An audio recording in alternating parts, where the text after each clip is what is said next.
Central Coast Marine Rescue, Central Coast Marine Rescue, Central Coast Marine Rescue, CC-130, procedural radio check at Gosford Main Boat Ramp, over. Central Code 130, Central Code 130, receiving loud and clear. Would you like to check a working channel, over?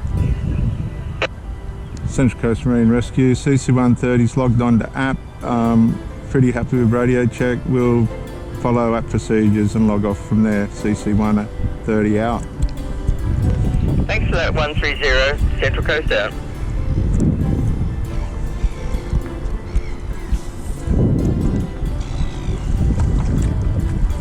Well, viewers, thank you for joining me. Drugs and alcohol are out. OUT. No go. You don't need that. You don't want that. None of that stuff's going to benefit you at all.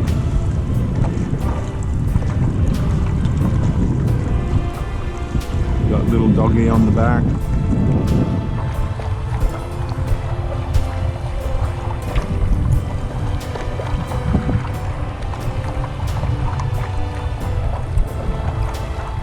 And they've got little boat races, miniature boat races up here.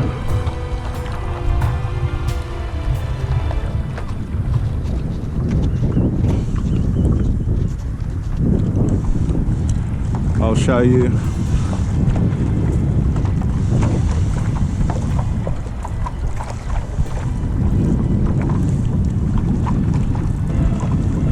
It's another hobby that you can do.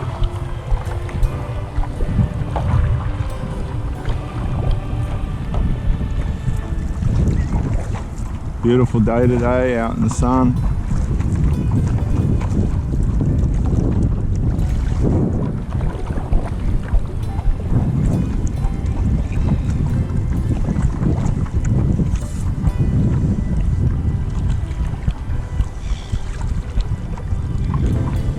You know, having a normal relationship's pretty hard.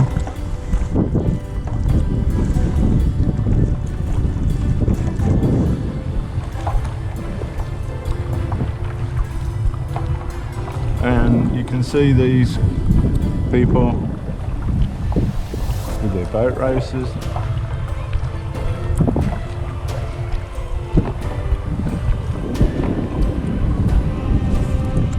It is spring, there's a lot of couples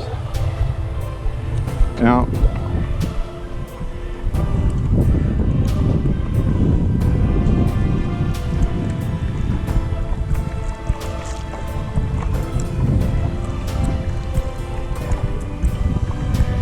I don't know if the camera's showing those little yacht things racing around, but they are.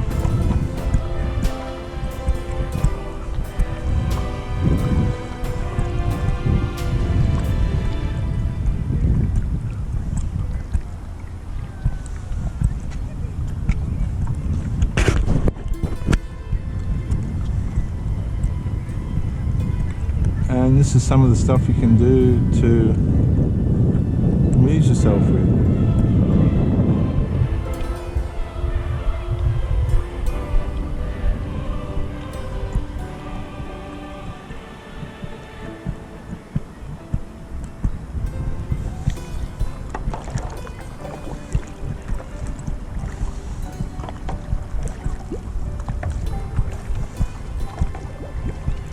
It takes time to get to know somebody, and it's just a shame when you put time into getting to know somebody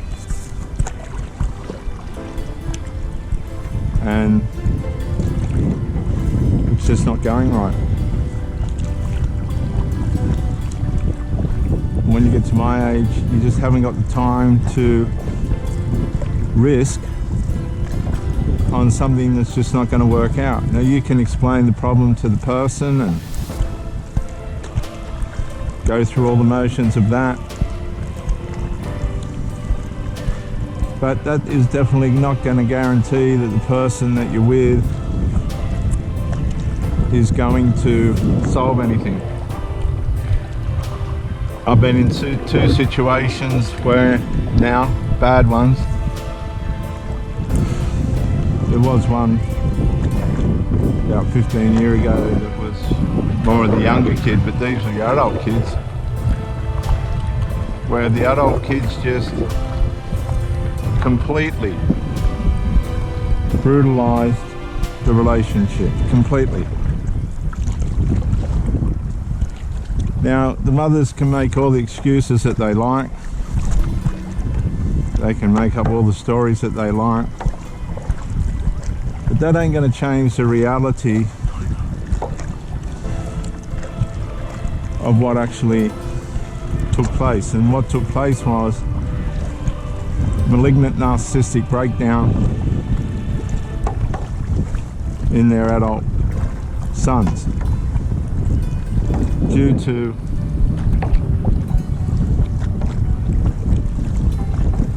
emotional incest. Now we'll come away from that and go back now to why a lot of relationships just don't work. And we've still got a lot of jelly bobbers out here, viewers. By way of interference.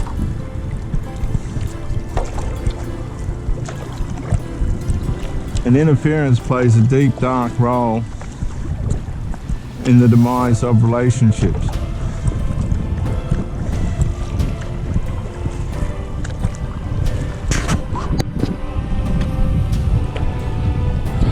I don't understand for the life of me, and I don't want to really, to be honest. It's not a problem that I should have to be dealing with. Why people allow their children to be so involved in their personal adult private life. It breaks all the sanctity rules of relationship.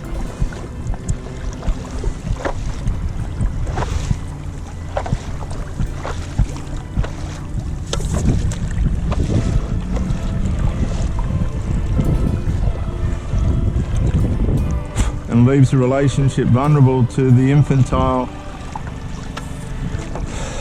modalities and mentalities of the adult children or the interferers. It could be work colleagues, friends, other family members and the like.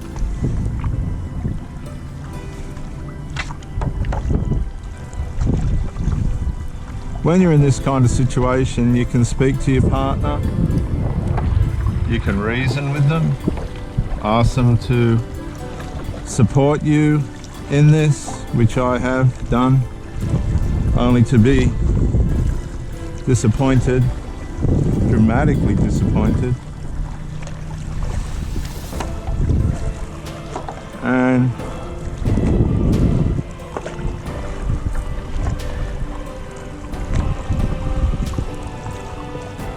at the cost of my time, finances, and their time as well, but they don't seem to care. Their adult children are more important. And one of these women I was married to, absolutely disgraceful, you know, when you think about it.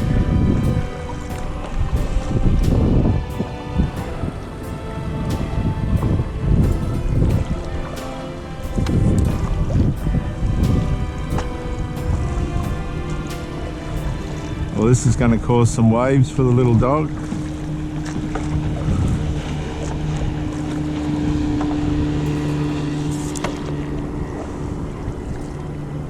So I hope he's hanging on back there.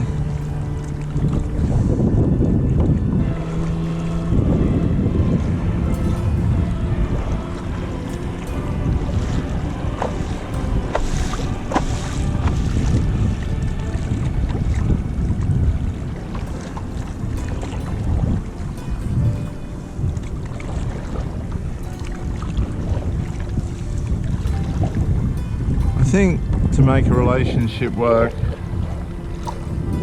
it's not about problems as much as it is order. Problems are going to arise. I remember they say, you know, problems are problems. Yeah, but it's how we deal with them. Problems are going to come. That's not an argument. Definitely not an argument. Problems are going to come. Nobody can change that. But it's how we deal with them that matters. What I've found is with the alcoholics and the drug addicts, they like to just leave and go. They like to just wait for the next time it happens and then leave it go. The next time it happens and then just leave it go. And it just repeats itself. It's a vicious cycle that repeats itself. Nothing gets solved, nothing gets resolved. These people can waste 20 and 30 years of their life and your life living in unresolved, complete unresolved.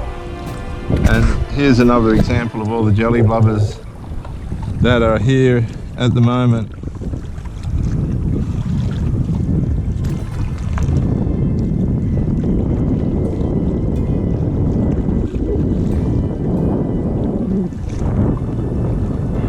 There's a little dog there,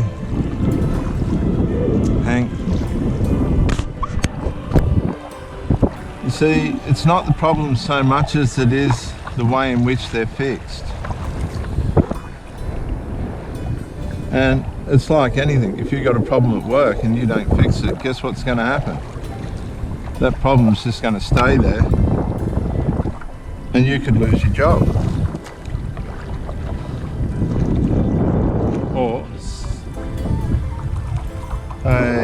Or someone could get hurt, or your job's not going to be done properly, or it's going to cause conflict in the workplace. These same types of conflicts get caused in our relationships if we neglect fixing the problem. Oh, he's up here now. You got to sit in there. In your little hidey hole, mate. In there. Hang on. In there. Yep.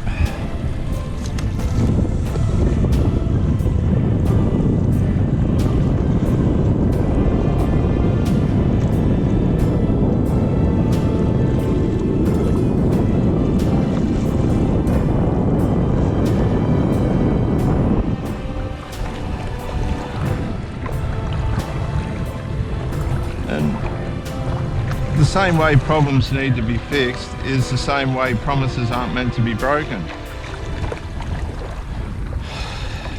If you break a promise, it's no different to not fixing a problem. Some problems aren't worth worrying about, but when they're hostile and distasteful and based on illegitimate behaviours, then the best thing for anyone to do is to fix the problem. Now, if it's smoking, lying, alcohol, drugs, whatever, and you've come to an agreement, not on lying, but say the alcohol and substances and drugs, you've come to an agreement that, okay then, that's a different story, and that's part of what you've agreed to in the relationship. And here's more footage of the jelly blubbers on this side of the bay today as the breeze comes up.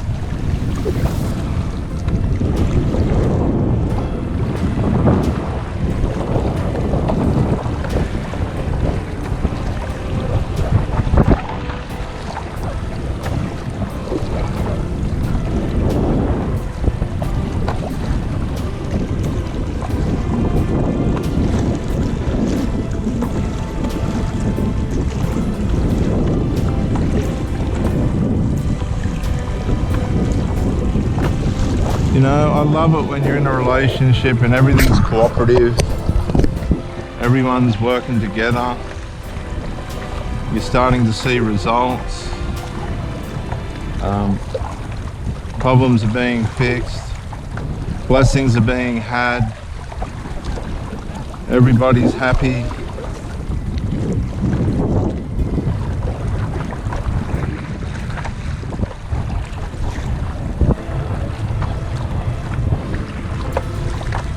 One another, give, take, care and share.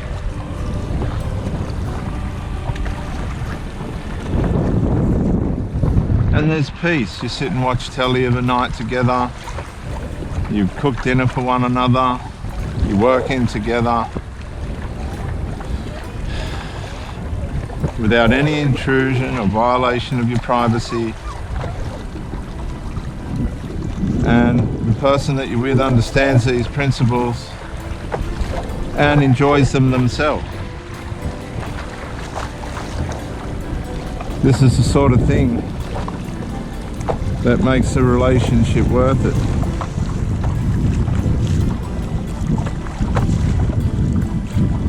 Get in.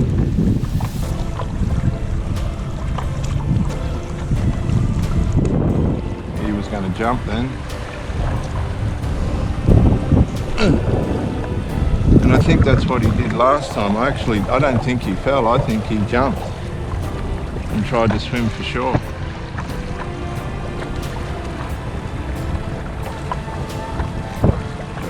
I don't want, this is just me, company that's out of just convenience. There is an element of that in a relationship, and I definitely don't want a relationship that has inconvenience. And I guess this comes down to personal belief about what you think you're capable of, what you think you deserve, without kidding yourself, and how you can accommodate the needs of somebody else that's willing to come alongside you.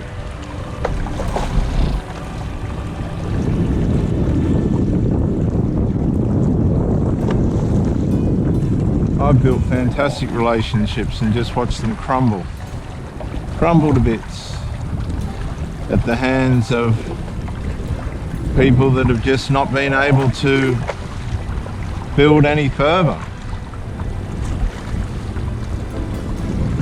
Their habits have broken it down, their attitudes have broken down, their habits have stepped in and made them unattractive. And sometimes I wonder if it's on purpose.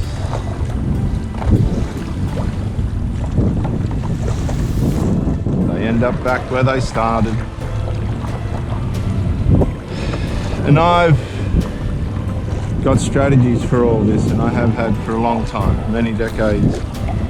That's why I don't muck around. I'll give a chance, or a couple of chances, and when I realise this person's it's just not gonna happen. No, I can't waste any more time. And that's all there is to it. It's too hard when you're trying to find peace and serenity, company, and you've got a half involved person. Or another way of putting it is a negligent person that's trying to be exclusive with you, but on unexclusive terms. And by exclusive I mean give, take, care and share. They just don't commit themselves. We'll check in on the dog. How's the little dog? How are you, Fluffy? Okay.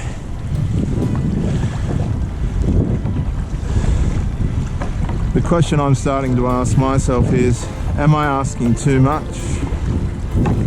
Or are the situations that I'm finding myself in not compatible with what I need? And that has to be based on your effort as well. If your effort's not co-mutual with the standards that you want, then you're dreaming. Absolutely dreaming.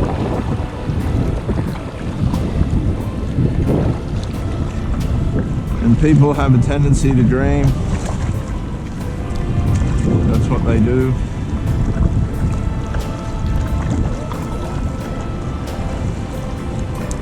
And sometimes our dreams can deceive us.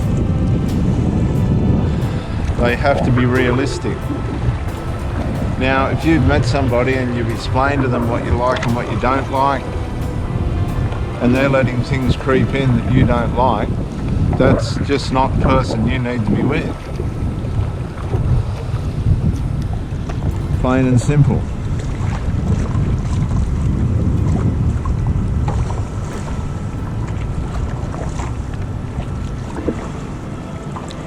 They've got no regard for you, they've got no regard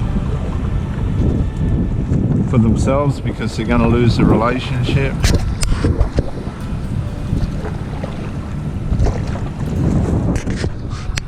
And these things can happen, these negligence can happen in micro incremental psychological ways. And if you miss these signals,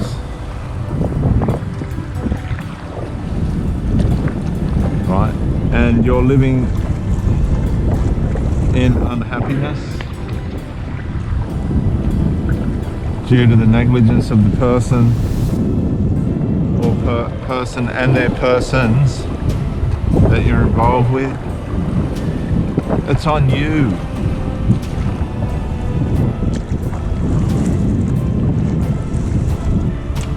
Because you have to stay in a dimension where the situation you're monitoring is working in conjunction and harmony with what you both want. Now, if the differences between what you both want are a gap that's too far to bridge, right, the gap's just too wide, then who are you trying to kid? Yeah, you might love one another and all the sex is good and all this and that, but who are you trying to kid? There's this great big gap. Nobody seems to know how to fill it. There's resistance to filling it. And it causes trauma. Tremendous trauma. Because you're opening your heart and your mind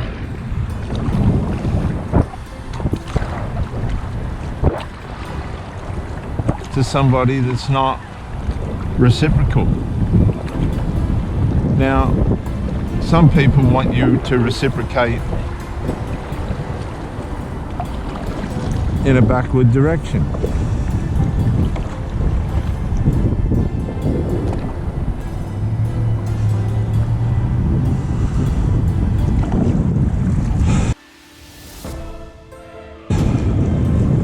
And that doesn't work for anybody.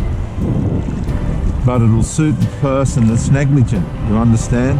I only want to see you twice a week. And it'll stay that way whatever you put up with it. I only want to see you 3 times a week. Well, that can work, but then it'll digress. I only want to see you at your place 3 times a week or twice a week. I only want to see you at your place once a week. And if you accommodate that, that's what they'll dish out. That's what these people will dish out. That's why you have to be extremely aware of who you're dealing with. Extremely aware. I only want to see you da-da-da.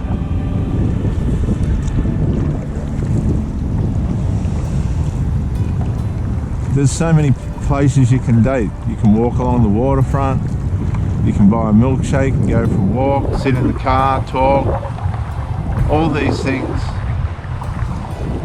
Go to the pictures, go out for dinner, stay in, have dinner, cook for one another.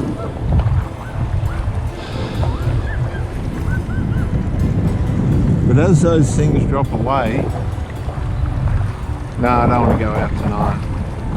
No, I don't want to do that.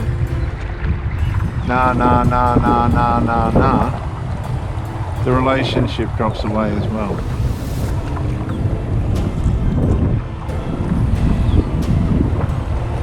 Because it becomes a matter of convenience. Now you might say, aren't you blowing things out of proportion? Well, when you get 10 years down the track and you realise, oh my goodness, this is not a relationship, this is just a convenience. That can be really alarming, don't you think? Because the more somebody's incompatible with you, the more likely they are to be deceptive, combative. And remember, combativeness can come by way of passive aggression. No texting anymore, no phone calls anymore. They're still turning up, but they're transitioning. They're physically in, but mentally out.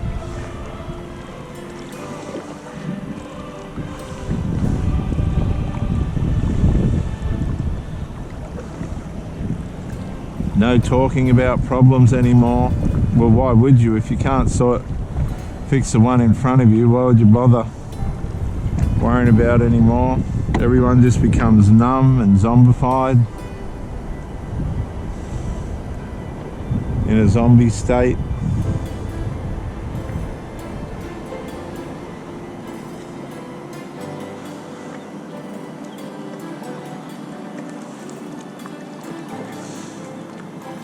Nothing gets resolved the way that it should and could.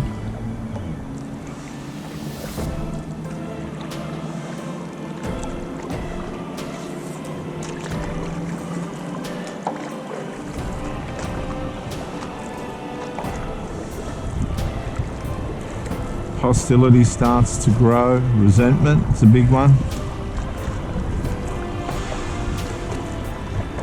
Resentment starts to grow. Good to see the young guys fishing.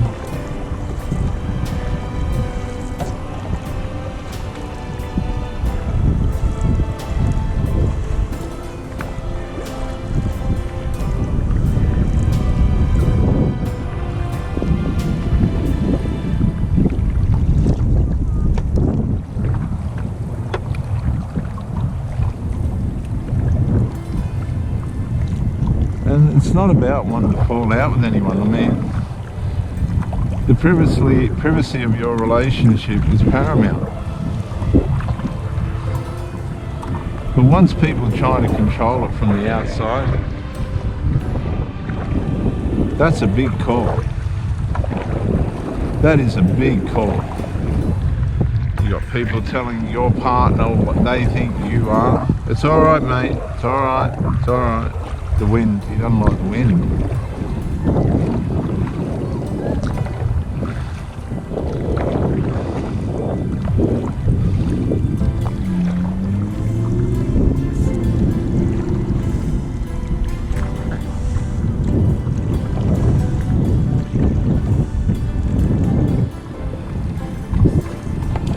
And that comes down to, and I have to take my hat off to the last lady. She put up a fight. My God, she put up a fight. But it was a fight she was never going to win.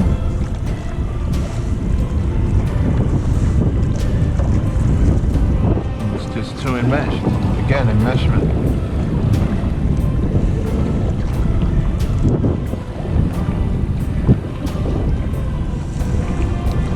And again, people that don't want to resolve things,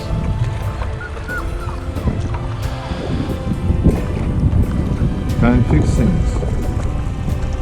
And when you don't fix things, particularly in your relationship, they break down. Today, tolerance levels are decreasing.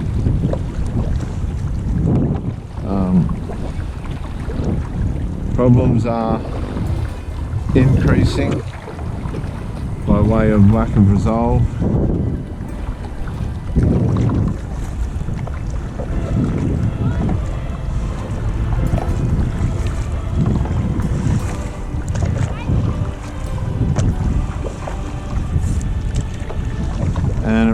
I've met some horrible people that just want to cause trouble, make life difficult, etc., etc.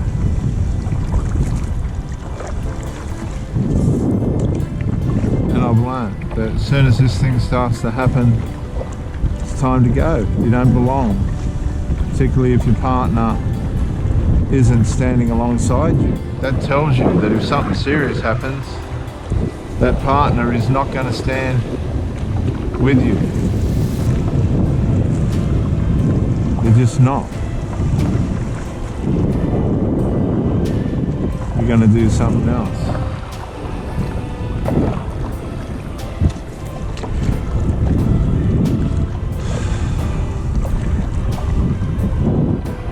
Many of you are tolerating behaviour that the cat wouldn't tolerate. Many of you are no different to the dog being kicked. And it's all hidden, but it's happening, women and men. And what you find is the people of unresolved end up with people like themselves, and they look back and they go, oh dear, oh my God, he was right. I didn't like it, but he was right. I drove him round the bend. And that's what they do, they drive you around the bend with unresolved.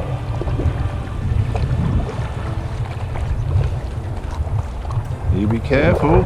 You'll fall. That was close.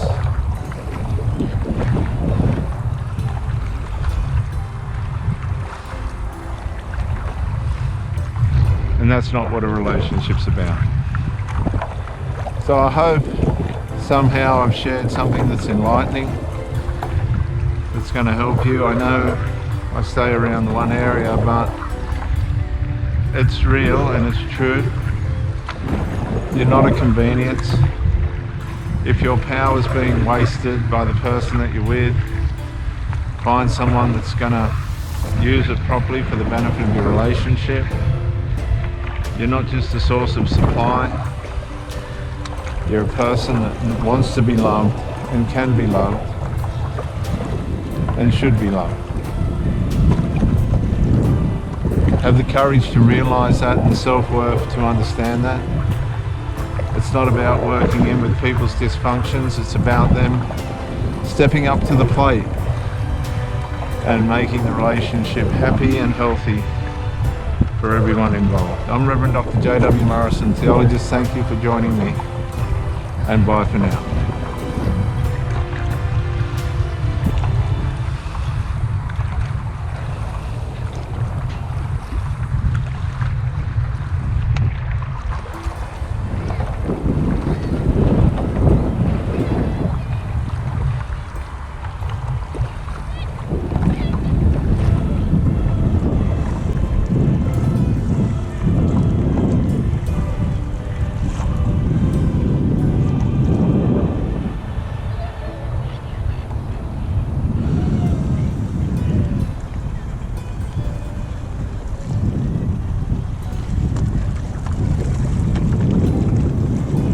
Gee, that's a nice boat, that.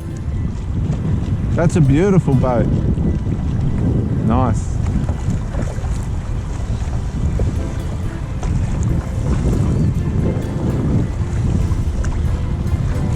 As we come in.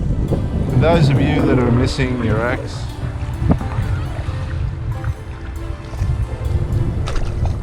remain strong.